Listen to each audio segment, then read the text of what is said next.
नमस्कार, सोनूज किचनमध्ये आपलं स्वागत आहे। तर मी आज तुम्हाला दाखवणार आहे पालक पनीर कसं बनवायचं ते। त्यासाठी इथे मी 200 ग्रॅम पालक घेतलेला आहे आणि इथे आपण एक टोमॅटो घेतलेला आहे, कांदा घेतलेला आहे, काही काजूचे तुकडे, लसूण, अद्रक आणि मिरची। आता आपण फर्स्ट जे आहे ह्या चौघांची पेस्ट करायची आहे, बट त्या अगोदर आपण पालक जे आहे ते उकळून घेऊया। तुम्ही बघू शकता इथे मी पाणी उकळत ठेवलेलं होतं, त्यामध्ये आपल्याला 1 स्पून साखर टाकायचं आहे, जेणेकरून पालकचा कलर जे आहे ते चेंज नाही झाला पाहिजे। त्यामध्ये आता आपण हे पालक जे आहे ते टाकून घेऊयात। पालक स्वच्छ धुवून घेतलेला आहे मी,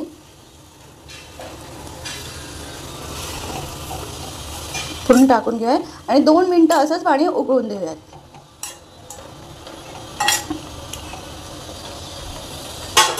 आणि इथे आपण थंड पाणी घेतलेलं आहे, त्यात आपण आईसचे काही तुकडे टाकून देऊयात आणि 2 मिनिटांनंतर जे पालक जे आहे त्या आईसच्या पाण्यामध्ये टाकून घेऊयात, जेणेकरून पालकचा कलर बदलणार नाही। 2 मिनिट झालेले आहेत। आता आपण हा पालक जे आहे ते काढून घेऊयात आणि थंड पाणी जे आपण ठेवलं होतं त्यामध्ये टाकून घेऊयात।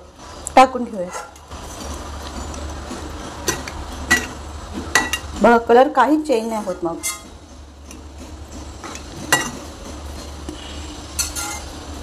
आता आपण पालक जे आहे ते मिक्सर मध्ये टाकून घेऊयात। त्यामध्ये आपण थोडी कोथिंबीर टाकून घेऊयात आणि 1 मिरची टाकून घेऊयात आणि त्याला ग्राइंड करूयात। तुम्ही बघू शकता आपण पालकचे जे आहे पीस वाटून घेतलेला आहे। आता आपण कढई तापत ठेवलेली आहे गॅसवर, त्यामध्ये 1 चम्मच तेल टाकलेलं आहे। त्यामध्ये आपण आता जिरं टाकून घेऊयात। जिरं टाकत आहे। जिरं चांगलं फुललं की त्यामध्ये आपण लसूण टाकूयात।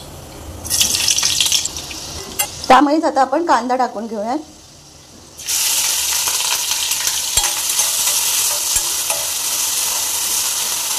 कांदा चांगला फ्राय करून घ्यायचा आणि आता आपण जे आहे अद्रक, टोमॅटो, लसूण आणि काजूची पेस्ट करून घेऊयात। कांदा चांगला कळसळलेला आहे, आपण आता ही पेस्ट बनवून घेतलेली आहे त्यामध्ये टाकून घेऊयात।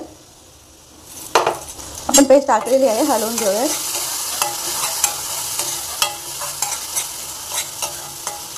त्यामध्ये आता आपण मसाले टाकून घेऊयात। 1/4 चम्मच हळदी टाकूयात, half spoon red chilli powder टाकूयात आणि हाफ स्पून धना-जिरा पावडर टाकूयात। जास्त काही मसाले टाकायचे नाही ह्याच्यामध्ये, तशीच छान लागते आणि हलवून घेऊयात। मिक्स करूया, शिजून घेऊया, पुन्हा तेल सुटेपर्यंत आपण फ्राय करूया। तेल सुटलेलं आहे। आपण आता ह्याच्यामध्येच 1 हाफ चम्मच गरम मसाला पावडर टाकून घेऊयात, फ्राय करूयात। मिक्स करून घेतलेलं आहे। आता आपण त्यामध्ये पालकची प्युरी टाकून घेऊयात। त्यामध्ये मी आता पालक प्युरी टाकून घेते,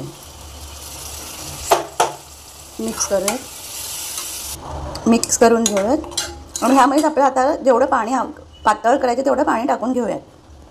जास्त ग्रेव्ही नाही करणार आहे, त्यामुळे पाणी टाकून घेऊया। बेताचंच पाणी टाकून घेतलेलं आहे। मिक्स करून घेऊ। बघा खूप छान असा कलर आलेला आहे, बघू शकता तुम्ही। तर आता आपण हे झाकण ठेवून 2-3 मिनिट शिजण्यासाठी ठेवून घेऊया। ओपन करून बघूयात, खूप छान शिजलेलं आहे। आता आपण ह्यामध्ये जे आहे मीठ टाकून घेऊयात।